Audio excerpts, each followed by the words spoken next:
સૌથી પહેલાં આપણે અડધો ગ્લાસ પાણી લેવાનું છે। ત્યારબાદ તેમાં અડધી ચમચી ચા નાખવાની, પછી 2 ચમચી ખાંડ નાખવાની, પછી એમાં આદું છીણીને નાખવાનું,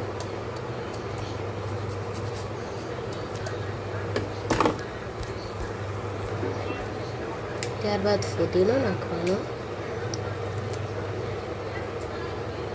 તેનાથી ટેસ્ટ બહુ મસ્ત આવે છે।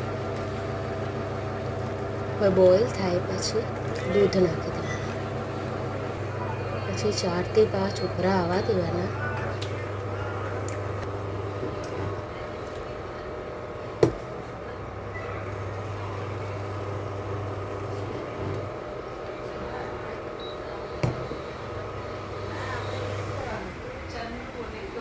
પછી ગળણી વડે ગાળી લેવાનું।